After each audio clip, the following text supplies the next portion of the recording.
Muito bem, meus queridos, estarmos aqui na casa do nosso Pai, amém? Amém. Louvado seja o nome do Senhor. Quem está feliz hoje? Amém. Quem está abençoado hoje? Amém.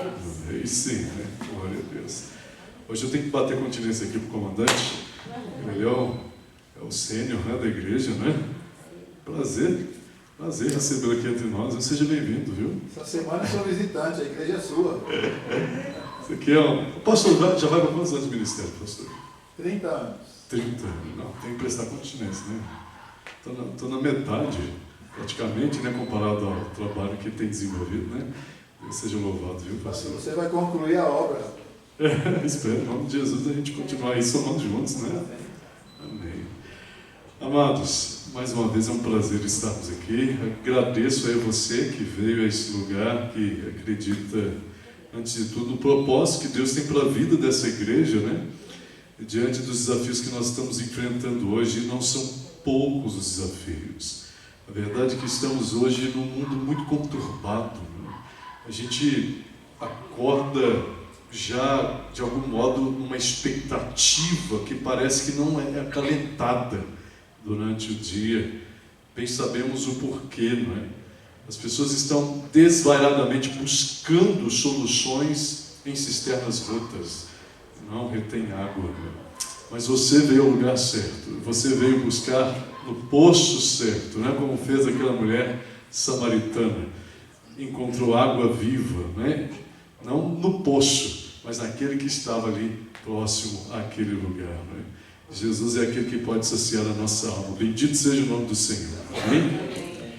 Queridos, eu havia me comprometido com vocês de, na verdade, estar aqui presente até hoje, né? Mas eu vou conseguir fechar com vocês aqui, conseguir fazer um malabarismo lá. Então amanhã eu estou aqui e sábado, se Deus quiser, estamos aqui. Amém. Tá certo, queridos? Então assim, aí já dá para a gente trabalhar o que a gente pretendia. Com isso, o tema que era de hoje vai para amanhã, fechou? Porque eu tenho que terminar o de ontem, né? Comecei e eu não concluí.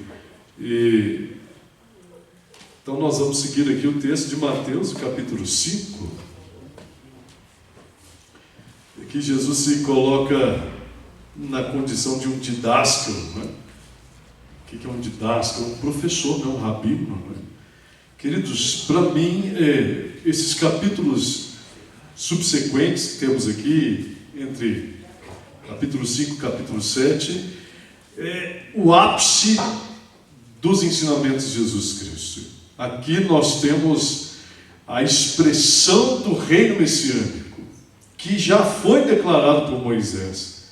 Alguns vão entender que aqui, na verdade, é uma manifestação daquilo que, de algum modo, Moisés introduziu através, naturalmente, né, da ação do Espírito Santo, por meio do Espírito Santo.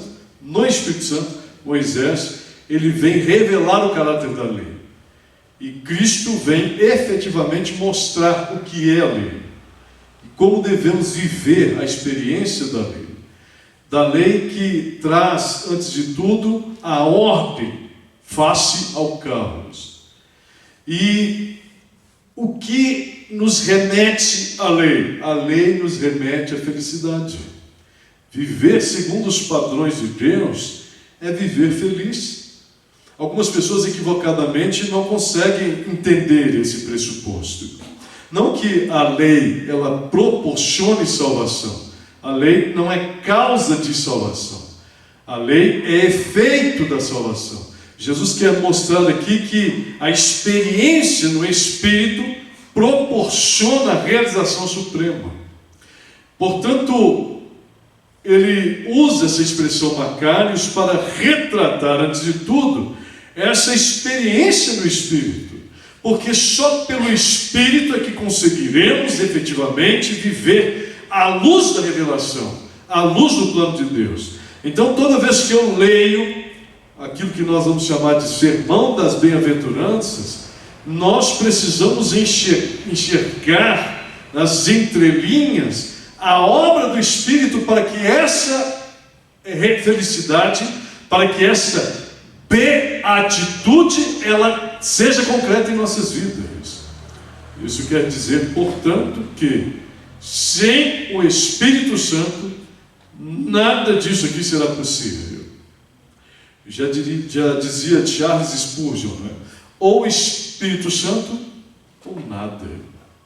A grande diferença na vida, da experiência do cristão, é a presença do Espírito Santo. Dadas tais considerações, aqui nós lemos, portanto, no verso 3, bem-aventurados, abençoados, felizes. É interessante que se você pega a expressão ashrei, né, que é a expressão hebraica para Macários, ela tem uma espécie de dinâmica, de movimento. Não é algo estático, é algo que potencializa-se, que cresce, que evolui e que prossegue adiante. Deu para entender a ideia? Então a felicidade não está num ponto, mas na eternidade. A felicidade caminha conosco, a gente caminha com a felicidade. Quando o texto diz assim, e Noé andava com Deus, né? A ideia ali no hebraico, ela carrega uma conotação um pouco invertida. Na verdade não é Noé que andava com Deus. A razão da felicidade de Noé é porque Deus andava com Noé. Então no hebraico não é andou Noé com Deus, é Deus andou com Noé. Esse é o segredo da beatitude. Portanto, quando o Espírito habita integralmente em nossa vida, aqui começa a haver a verdadeira realização humana. Apesar das adversidades, das vicissitudes, dos problemas, das circunstâncias adversas. E aqui então ele traz o desdobramento, né? Bem-aventurados os humildes de espírito. Rodrigo Silva, ele trabalha um pouco essa informação quando a gente parte do pressuposto dos estudos arqueológicos, né? Da comunidade dos essênios, ali próximo à região do Mar Morto. Ele vai dizer que havia uma expressão utilizada entre os essênios. Alguns entendem que havia grande participação da influência de João Batista sobre aquela comunidade, de algum modo, né? E há uma placa, um dizer que eles encontraram em uma dos artefatos, né, daqueles sítios arqueológicos, que dizia Ovanei Roar, a expressão hebraica que tem exatamente no contexto deste capítulo, atrelado à língua grega, o mesmo sentido, né? O vanei ruar, o que é o pobre de espírito, né? Humilde de espírito. A palavra humilde vem de humus, né? Sabe bem o que é humus, né? Lembra um adubo, né? A terra fofa, né? Humilhar-se, né? Quando você lê 2 Crônicas 7, verso 14, se o meu povo que se chama pelo meu nome, se humilharem, orarem e me buscar, né? A palavra humilhar, né? Me buscar, orar ali naquele contexto rasgar-se diante de Deus, rasgar-se diante de Deus.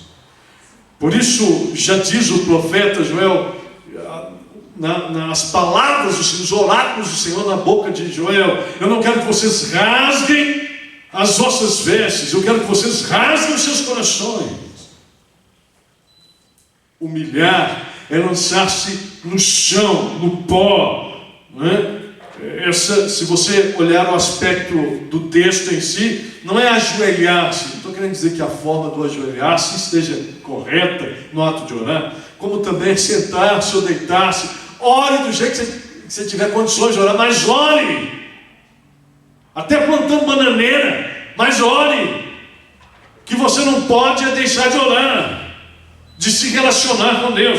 Repito o que eu disse nas frases do pregador, não é? Nosso maior pecado é não orar.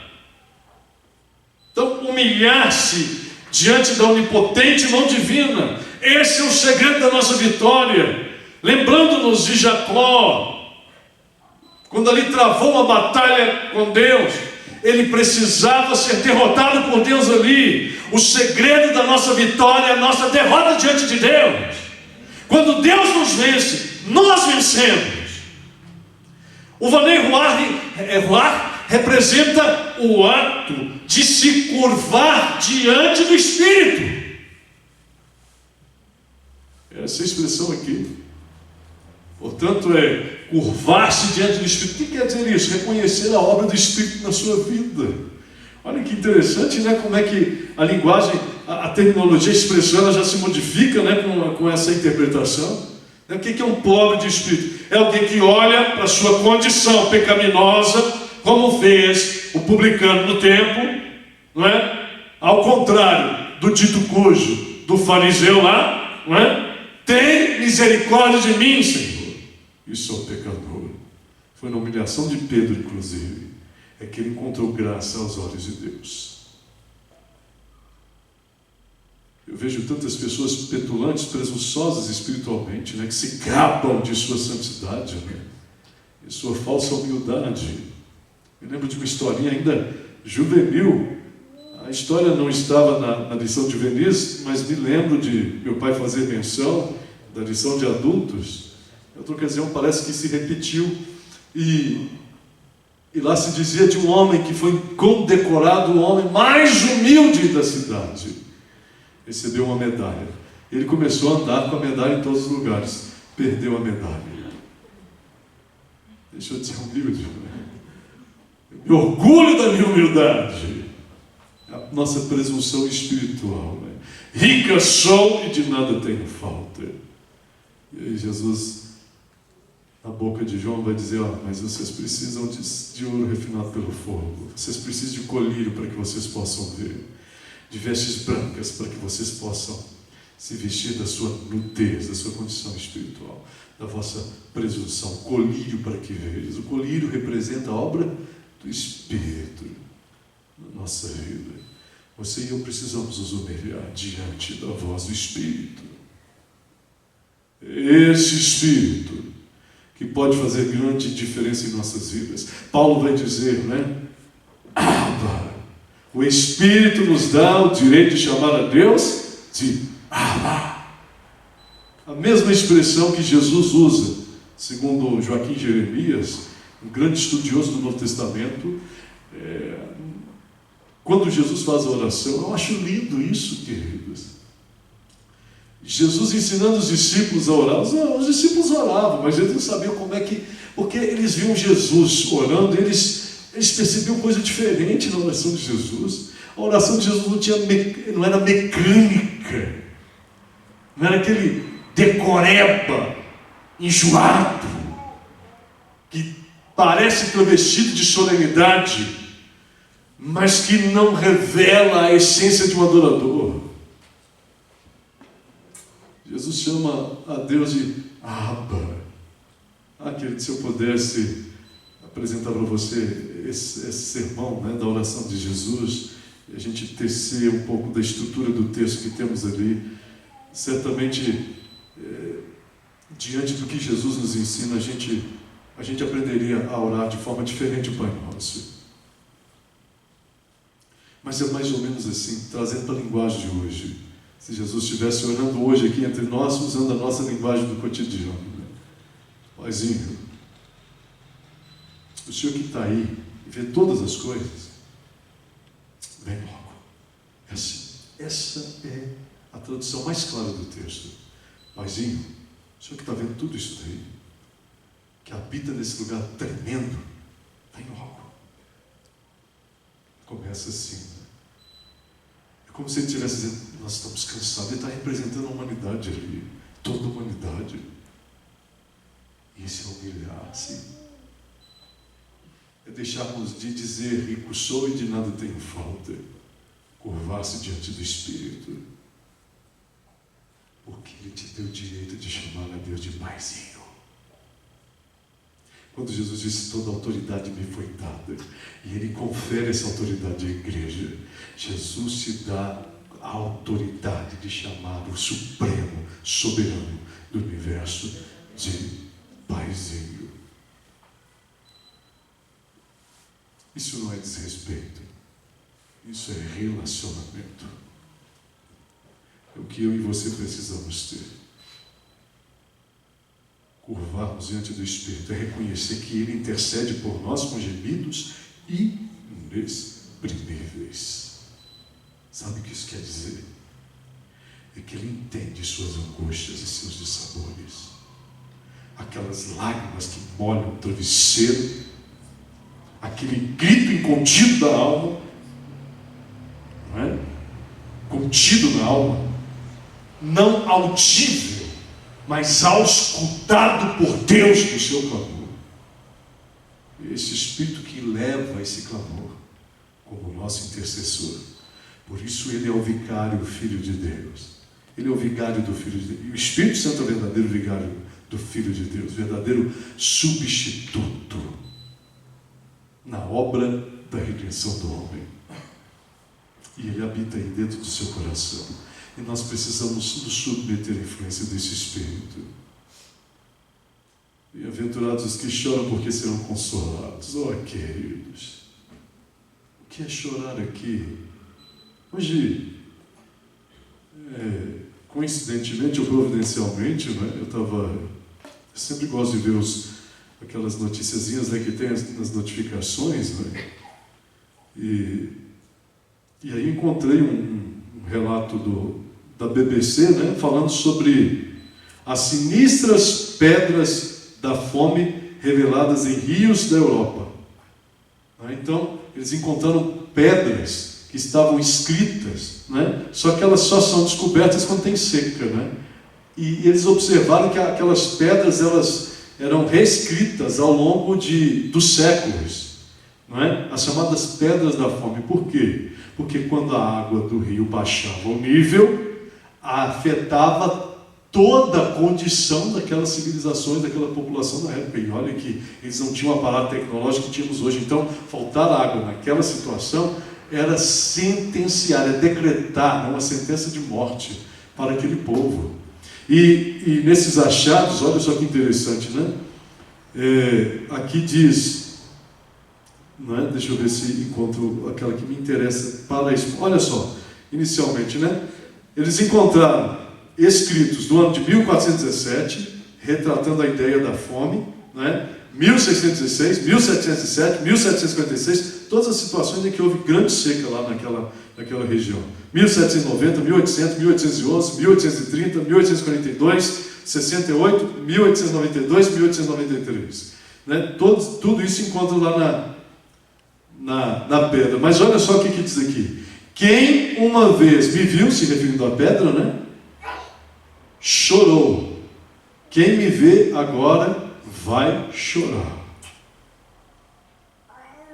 Tamanha era a angústia da seca, de faltar água naquele lugar. Queridos, o que é chorar aqui? Chorar aqui envolve a angústia do homem pela falta do Espírito. Aqueles que choram diante de Deus, reconhecendo a sua miserabilidade, a sua pecaminosidade, reconhecendo a sua trágica condição humana de pecador. Diz a palavra que aquele que confessa diante de Deus o seu pecado, reconhecendo a sua impotência, a sua pequenez, a sua condição humana, verdadeiramente humana, diz a palavra que estes serão consolados.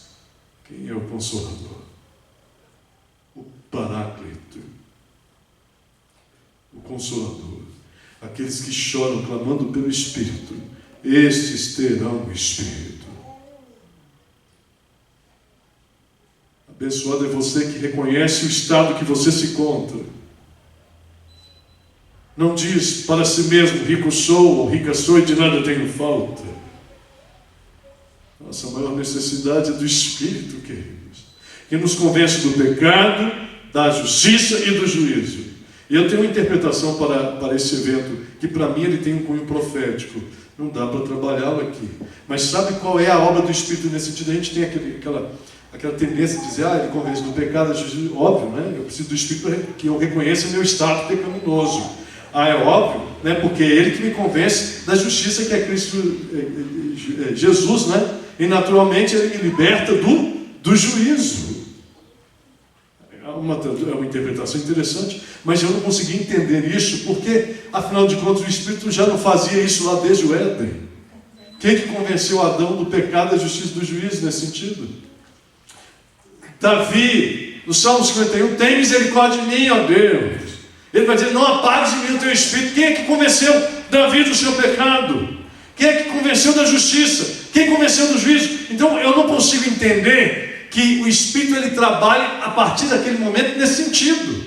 Então, especialmente no contexto de João, o contexto é um contexto profético. E se é um contexto profético, aqui nós estamos falando do Espírito na sua dispensação, porque houve a dispensação do Pai, no ministério, na aplicação, na didática da salvação, revelada pelo santuário, revelada pela tábua da lei, não é? E pelos próprios rituais de sacrifício. Aparece agora, portanto, o próprio Cristo, consumando o sacrifício. E agora o Espírito, convencendo o pecado. Porque eles não creem em mim. Quando isso aconteceu no Pentecoste, ali o Espírito Santo convenceu do pecado. O povo então se humilhou diante de Deus e disse, que faremos pois, irmãos? Perguntando para os discípulos. E eles dizem, arrependam dos seus pecados, creiam na obra do Espírito Santo e sejam batizados. Ali começa a obra do Espírito, a obra de convencer do pecado. E qual foi a obra de convencer da justiça? Tanto é que eu mencionei sobre o Pentecostes, na Pentaconta, lembra? Ali ocorreu a manifestação da lei, tal como ela deveria ser aplicada no coração do crente. Não em tábuas de pedras, mas dentro do coração do homem. Isso é obra do Espírito. É Ele que nos faz viver segundo o propósito de Deus. Sem Ele é impossível que sejamos mais parecidos com Jesus. Da justiça. Aí eu caminho no Apocalipse, não é? O momento em que o texto do Apocalipse vai falar para nós, não é? Sobre justiça, está relacionado à carta de Sardes. E o que aconteceu na época de Sardes?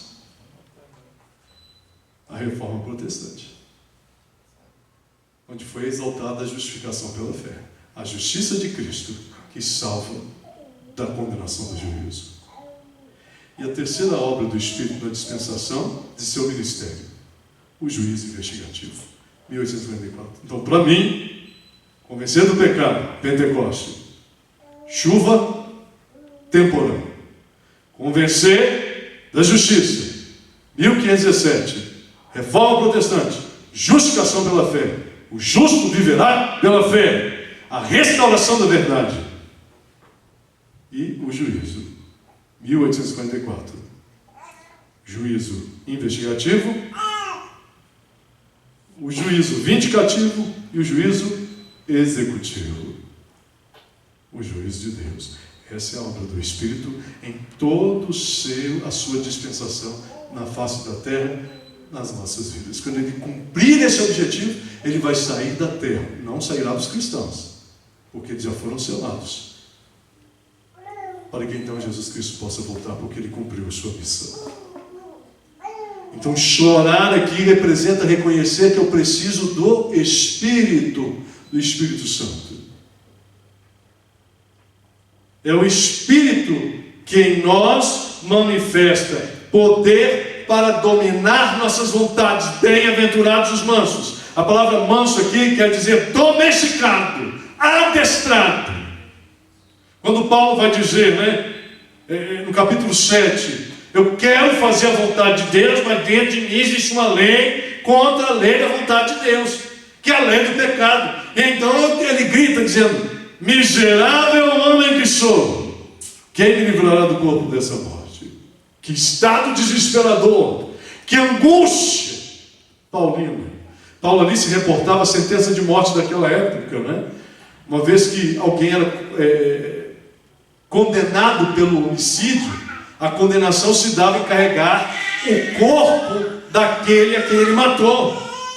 E esse corpo tinha que se decompor sobre ele. Naturalmente o corpo era infectado e mortificado junto com o corpo a quem matou. Então, miserável homem que sou, quem me livrará do corpo dessa morte? Representa o salário do pecado, a consequência fatídica, consumada, da nossa obra pecaminosa. O resultado é a morte.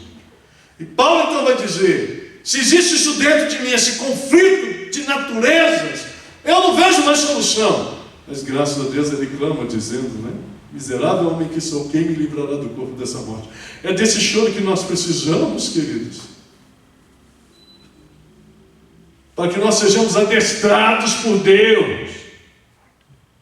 Porque o negocinho complicado, essa tal de natureza pecaminosa, né? A gente não tem, isso tem que ficar claro na nossa cabecinha, né? Eu falei aqui de adestrar, mas quando fala de adestrar, não somos nós adestrarmos a nossa natureza. Esse negócio de querer educar a nossa natureza não é bíblico. Não dá para adestrar desejo pecaminoso. Paulo é taxativo em dizer que nós precisamos mortificar os feitos da carne. Você tem que matar isso que está dentro de você. Não existe solução. Ou você crê ou você perece.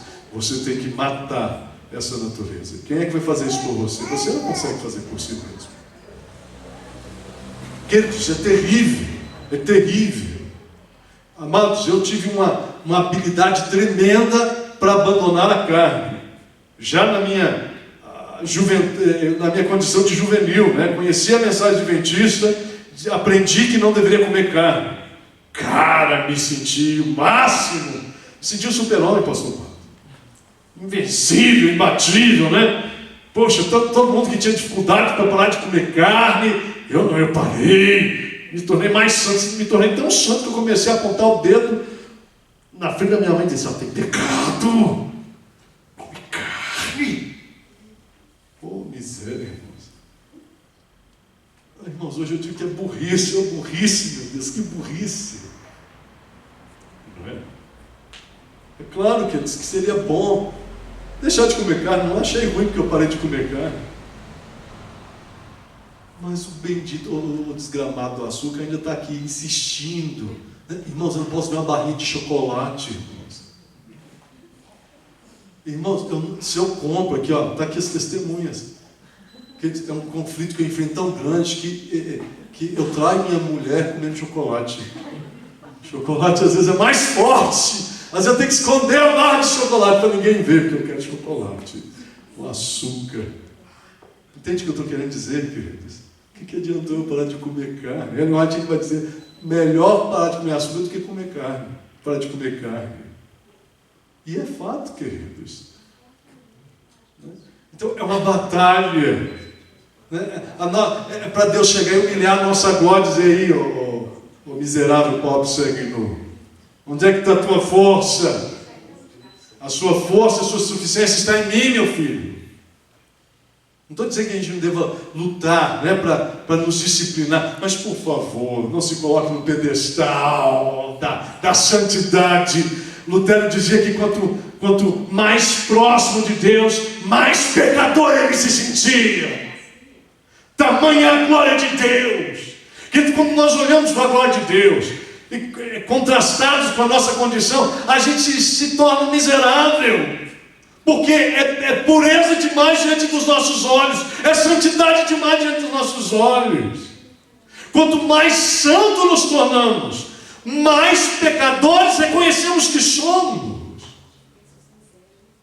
Oh, queridos, é por isso que o Espírito precisa atuar em nós, mortificando os feitos da nossa carne. Por isso você e eu precisamos ter uma experiência com o sagrado, uma experiência de comunhão. Bem-aventurados que têm fome e sede de justiça, porque serão fartos. Não é isso que diz o texto aqui, né? A pedra da fome, né? Queridos. Fome e sede de justiça. Nós não podemos aceitar as desigualdades sociais. Nós não podemos aceitar as diferenças de classes, de cores, como que se houvesse alguém melhor do que o outro por causa da cor da sua pele. Que estupidez! Que insensatez! Nosso maior erro é praticarmos a discriminação. Cristo veio morrer pelo ser humano e ponto. Nossa genética tem a mesma construção, o mesmo edifício, a mesma base de aminoácidos, de cadeia de aminoácidos, de DNA. Quanta petulância! Quanto disparate! Muito embora sejam esses temas importantes e necessários a serem tratados numa pregação, contudo, o que nós temos aqui envolve reconhecer a necessidade do Espírito que nos convence do pecado, da justiça, ter fome e sede de justiça. É disso que o Espírito Santo quer nos convencer. De que nós precisamos de um Salvador. De que nós, por nós mesmos, não vamos chegar lá. É impossível. Deixa eu dizer uma coisa. Se você ainda acreditou em você e na sua potencialidade, hoje eu quero sepultar, lançar uma pá de cal de uma vez por todas sobre esse seu pensamento. É impossível que você seja salvo pelos seus esforços. Somente a justiça de Cristo é a credencial para o céu, que é o céu de Deus. Amém. E todo aquele que confia nessa justiça salvífica, porque ela não está para condenar, muito embora nós associemos justiça com condenação, entendo, não é? Não apenas em termos jurídicos, até mesmo bíblicos, né? Mas a essência do projeto divino em revelar a justiça é ofertar-nos salvação. Cristo Jesus, justiça nossa. Essa é a justiça que eu e você precisamos. Isso é obra do Espírito, queridos. Porque o Evangelho de Deus se revela de fé em fé, porque o justo viverá pela fé. E de fé nós falaremos amanhã. Fome e sede. Queridos, e não é pouca fome, não é pouca sede, não. Você já teve fome do estômago doer. Mas eu lembro quando eu estava fazendo um trabalho, inicialmente eu não tinha muita experiência na comportagem, mas comportagem tem gente com fome não, viu, irmãos? É porque para comportagem é um processo de aprendizado. Eu estava aprendendo para depois descobrir qual era o fim da meada, né? O jogo de cintura, o meio para alcançar os objetivos, né? A comportagem é uma escola fantástica, mas o que eu aprendi naquela escola, né? Aprendi da humilhação à glória, toda ela no processo divino, não é? Aí teve uma situação, irmãos, que o bicho pegou do meu lado. Rapaz, eu estava lá em Pernambuco não, estava lá em Teresina. Calor absurdo, cidade boa, o povo amável demais, mas o calor lá é terrível, irmãos. De noite o chuveiro não tinha energia, não precisava de energia elétrica no chuveiro, né? Mas parecia um chuveiro elétrico, né? Quente. Eu esperava uma brisazinha do Rio Parnaíba lá na madrugada para ver se dava um sopinho assim refrescante, para ver se relaxava. Suava o tempo todo, irmãos. Naquele lugar eu entendi o que era fome. Ali o estômago roncou. E eu falava com Deus: Senhor, tenha misericórdia de mim que sou pecador. É claro que o espírito de equipe fortalecia, a gente conseguia superar os momentos adversos, né? Mas olha, queridos, e olha que eu passei um período mínimo de fome, né? Agora imagine aquela fome absurda, a fome da alma. É essa fome que nós precisamos ter. Sabe o que isso quer dizer? Que não dá para vir aqui apenas no culto de sábado e achar que empaturrou a barriguinha. É por isso que você precisa fazer culto no seu lar. Você tem que convidar a sua família. Você tem que buscar a presença de Deus. Pastor Marcos certamente assistiu a mensagem de hoje, pastor Valdeci Lima, né? Que mensagem, irmãos, falando. Eu queria quase que replicar aquele porque, irmãos, aquilo me tocou com uma... meu pai, pareceu... assim, ao mesmo tempo que ele deu uma rasgada, ele conseguiu preencher o vazio, né? Foi o Espírito Santo que usou aquele homem.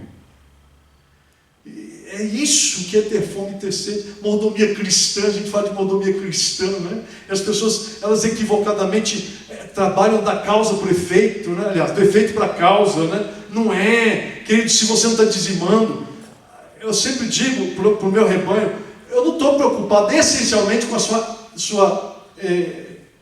com o seu relatório do dízimo. Minha preocupação é do porquê você não está vivendo o ato de dizimar. Porque existe uma causa, tem uma razão. Por que você não está comprometido com Deus? O que está acontecendo com você? É um termômetro espiritual. Se eu não costumo ver meu irmão na igreja no sábado, já me basta nos outros dias da semana, mas se não aparece no sábado, então tem alguma coisa errada. São termômetros, são formas de nós dizer, porque o pastor está preocupado com o dízimo. Não, é claro que eu estou preocupado, porque o dízimo representa você, a sua entrega. A oferta representa você, a sua entrega. Se você não está dizimando, se você não está ofertando, tem alguma coisa errada na sua relação com Deus. Existe algum equívoco, está faltando alguma coisa. Deus não está interessado no seu dinheiro, Deus está interessado em você. Cai na real. Glória a Deus. Por isso, queridos, nós precisamos ser tomados pelo Espírito de Deus. Ter misericórdia. O que é misericórdia? A palavra misericórdia é compaixão, é sentir a dor do outro, é empatia. A miséria do coração do outro, misericórdia quer dizer isso. É você entender que o outro tem vazio e você precisa ajudá-lo a preencher esse vazio. Isso é missão. E só o Espírito pode capacitá-lo para a missão.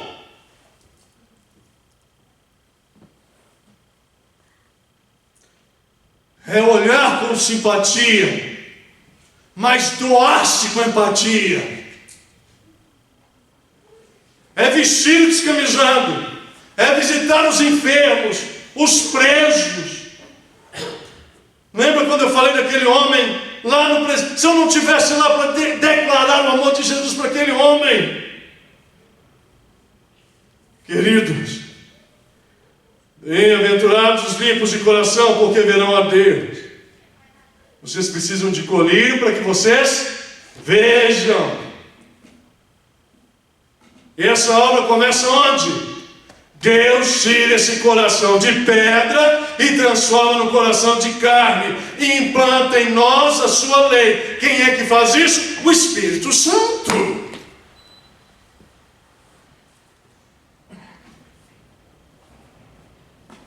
É o Espírito que proporciona paz.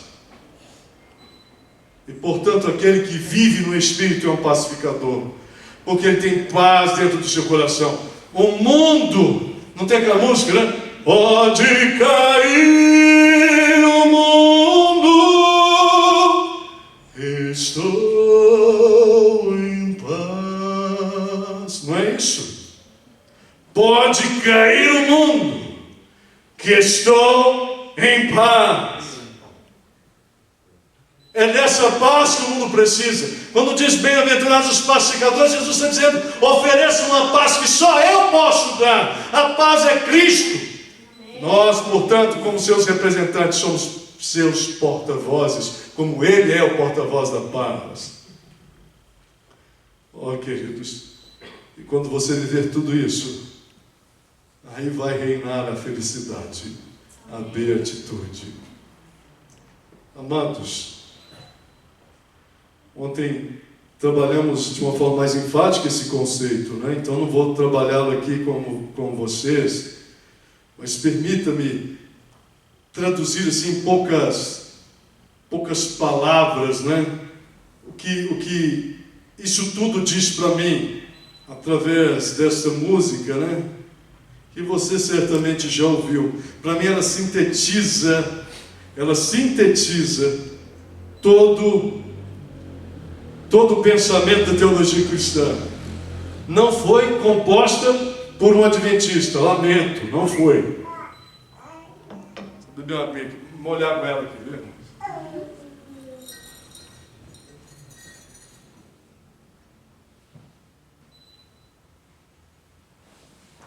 Mas ela revela algo, e certamente você vai concordar comigo,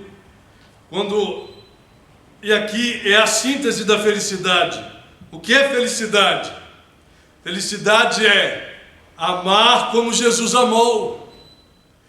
Felicidade é sonhar como Jesus sonhou. Felicidade é pensar como Jesus pensou. Felicidade é viver como Jesus viveu. Isso é ser feliz. Isso é o que diz o texto do Sermão da Montanha. Ame como Jesus. Pense como Jesus. Viva como Jesus. Sinta como Jesus. É tudo que nós precisamos. E aí você descobriu o segredo da felicidade, queridos. Oh, amados, o que nós precisamos mais falar aqui para vocês entenderem isso. Tudo que eu e você precisamos é de Jesus. Naquela música que Sonete cantava, né? Jesus, tu és a minha vida.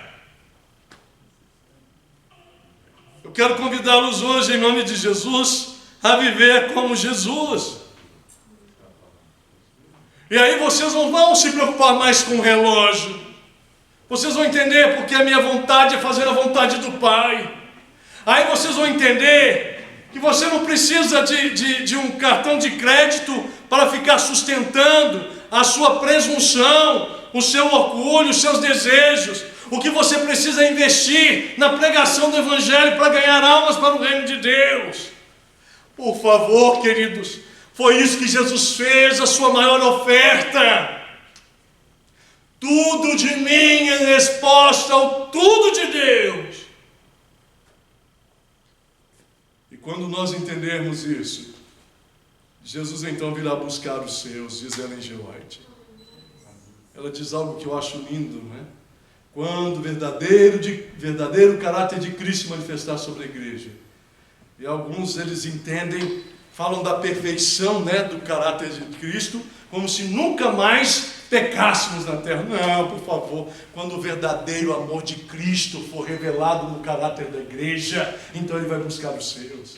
Essa perfeição que Cristo espera em nós, o amor abnegado, a renúncia de nós mesmos. Isso é beatitude. Nós temos uma música especial. Nós encerramos este momento, mas eu preciso fazer esse apelo para vocês, queridos. Quero convidá-los hoje a mais uma vez contemplar o Cristo crucificado, ressurreto, prestes a vir, doador de vida e liberdade a todos que nele creem. Você precisa crer nessa promessa. Você quer ser abençoado? Busque intensamente uma vida no Espírito, no Espírito Santo. Se humilhe, reconheça o seu pecado, viva segundo a vontade de Deus. Mas primeiro, que a vontade de Deus se cumpra em você. Esse é o segredo da causa para o efeito e não do efeito para a causa. Nós não guardamos lei para sermos salvos. Nós aguardamos porque já vivemos e experimentamos a salvação em Cristo Jesus. Bendito seja o nome do Senhor. Você gostaria de declarar para Jesus hoje: Senhor, eu quero viver isso. Eu quero viver o Espírito em sua intensidade, em sua totalidade, em sua plenitude na minha vida.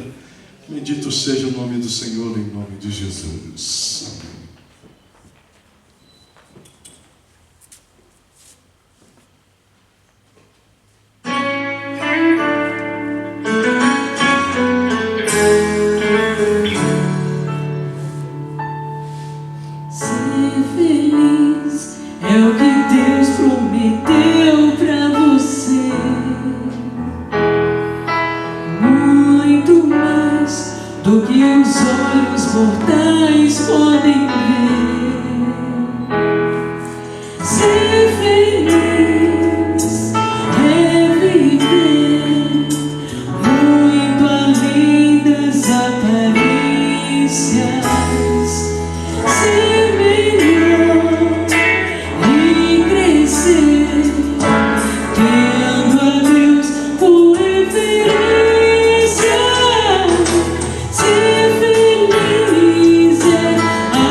Vamos orar.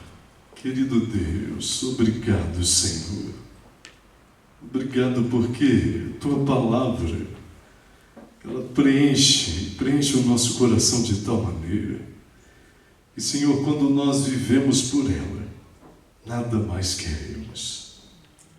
Obrigado, Pai, porque deixaste para nós tamanho legado. A influência do Espírito Santo, não apenas na escrita da palavra, mas do Espírito em nossos corações, escrevendo Sua palavra em nossa alma.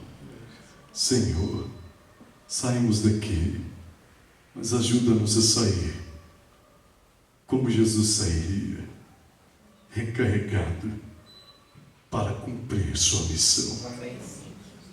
Paizinho, ó Paizinho, vem logo. Faça aquela vontade que é só Sua entre nós. Por favor, Paizinho, revela a Tua graça e salva-nos de nós mesmos. Paizinho, nós voltaremos para as nossas casas, mas por favor, assim como fez com Enoque, com Noé e tantos outros das Sagradas Escrituras, ande conosco, porque é tudo que precisamos. Em nome de Jesus. Amém, Senhor.